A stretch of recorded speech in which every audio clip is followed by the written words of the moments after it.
What's up guys, it's Andy, and obviously this is a little more vloggy style than what I normally shoot, but I have no one coming out to the barn with me today, and it has been a hot minute since we have done a vlog of any sort on this channel, and I figured it was about time we did some updates. So I'm gonna update you while I'm in the car driving, but also paying attention to the road. And then we'll do like a little get ready with me and Gideon, as we've been practicing being in the cross ties. That's kind of a whole story. And we'll go ahead and walk around and do his rehab, and we'll just kind of get into everything. And then if it works and it's good, I'll post this as a vlog. And if it's bad, then I'll have done all this for nothing. So let's go on and head out to the barn. First things first, cannot leave without grabbing some carrots. Bring two for his stretches. And then, oh, I forgot my water bottle. Go back for the water bottle. It's pretty nice out, but I get a little thirsty. Not super thirsty, but just enough.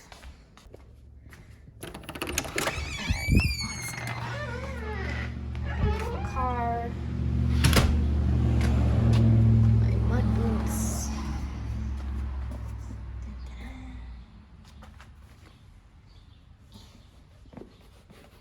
I'm not very balanced at doing this alone. It's kind of odd. Okay, let's go. Okay, so I'm gonna do the update part. I've already ridden and done everything, but when I watched back the video on the way here, I saw that there was a lot of clicking noise and it was hard to hear me while I was driving. So I'm gonna just do a quick recap of the 20-minute rambling video I made on the way here. So starting with Gideon, I had a sports medicine specialist come out to kind of assess him and just see what I could be doing to make him more comfortable. And she said he was pretty lame, really sore. Most of the lameness being in his hips and not necessarily his lower legs. So it was definitely harder to tell until she used some sensor system and you could really see. So she's not sure if he's going to be rideable. I had kind of rambled on a little bit about the fact that I will be selling or rehoming him if he's not rideable, because I've waited 27 years to be able to afford my own horse, and I cannot afford two. And I can't, he's 7. I cannot go another 23 years without riding. And I'm putting all this money into him, and I'm finding out everything I can, because if I do have to rehome him, I'm going to make sure he goes to an appropriate home where he is safe and well cared for, and they know his limitations. So we were put on, so he was 3 out of 5 lame on both hinds, and totally fine. Like, if you go like mid back forward, he's perfect. She says conformation's really nice.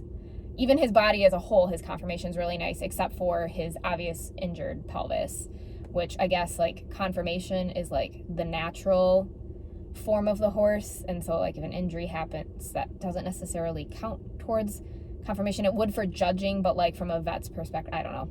Anyways, he was put on hand walking only. He could have turnout, because I told her, I was like, you might as well put him down if he can't have turnout, because it's just not going to happen. He will literally hurt himself until he dies. So hand walking, turnout, and they're on the grass now, so that's actually been really good. Grazing all day, stretching out that back and that hind end, moving around, and then hand walking, raised walking poles, or just walking over flat poles.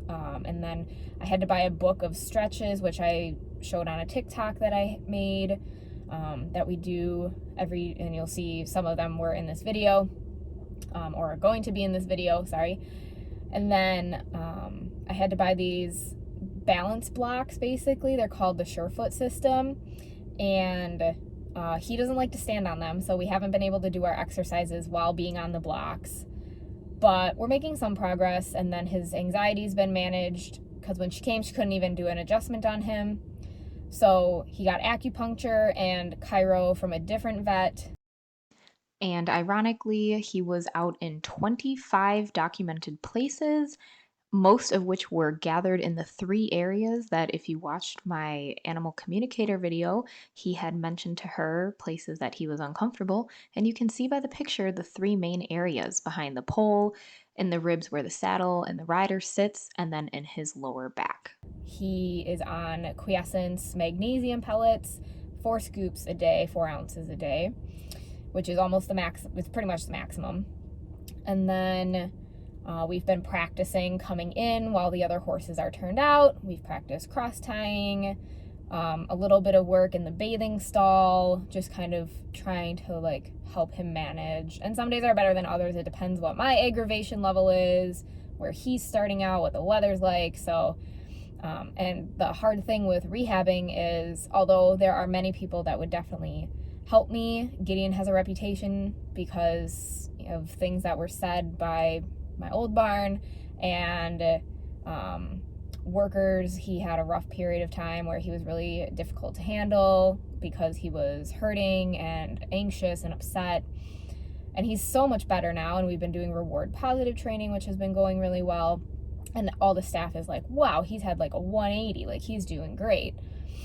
But I wouldn't ask other people to put themselves at risk working with him because he's mouthy, because he bites, and can get up in your space. I have very few people I would let risk that. And I don't want to pay. I'm spending so much money on this horse. I've already spent more than what it cost for me to purchase him in 8 months, 9 months.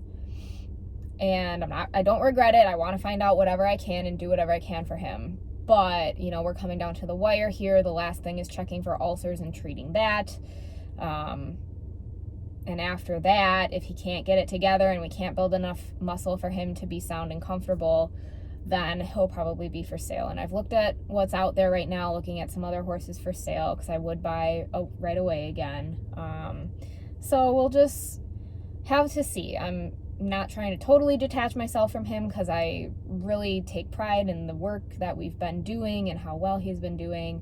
But I also don't want to be all my eggs in one basket, because like if what he needs for a comfortable lifestyle doesn't match what my needs are for and wants as a rider, you know, it's not all about riding. I'm doing a lot of groundwork on I do all that other stuff.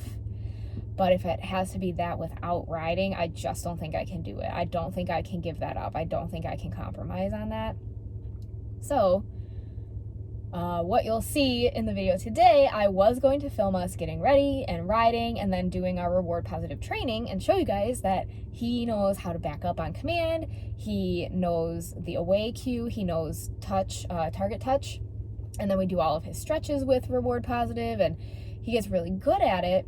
But there were kids in the arena. There was a ton of people here. I was also going to film doing feed bags, but there was like a whole commotion going on in there of like repairs and stuff. So I didn't feel like I could film. So it's kind of a crappy vlog. And then anytime we passed a mirror, Gideon would go super fast. So I couldn't even film us just like walking around. He did okay. He was a little fussy today. All the horses seemed to be in a mood today. Must be the weather. We had a temperature drop. And, but I did get untacking and brushing him down, doing his feet, and then some of his after ride stretches. So hopefully you guys enjoy that. I will try and keep you guys up to date. TikTok is easier for me to make, so most of my, content goes there first. And if any big changes come, expect a vlog, and whether that's good or bad, hopefully there will be some news. His next vet appointment, he has a farrier tomorrow, so hopefully that goes well, because we've been struggling with that too. And we don't have the most patient farrier, so that's made it more difficult. And then Monday, June 6th, is the follow-up appointment. So it'll have been 6 weeks since the vet came out at the end of April, and she's going to do a reassessment, and I think we're going to kind of be determining if he's rideable or not at that point. So I hope for good news, put some vibes out there for me and Gideon that we can get through this, and we'll just have to see how it goes. And on the whole, he was relatively good today, and we've had some really good days, and we've also had some really bad days. So I don't know.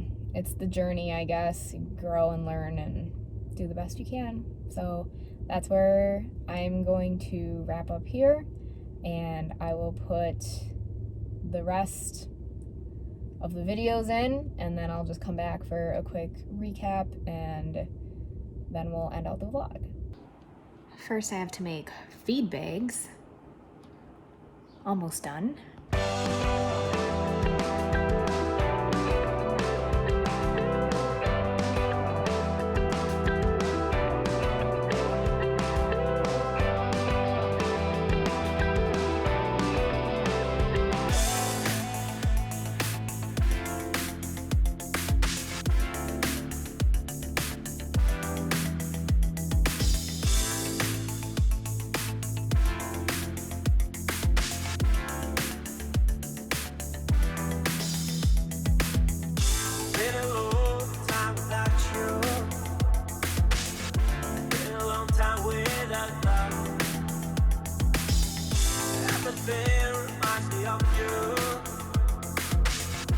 Everything is not enough. Feeling out by the ocean, among all those white hot sands, where every sunrise is just for you. So come along and take my hand.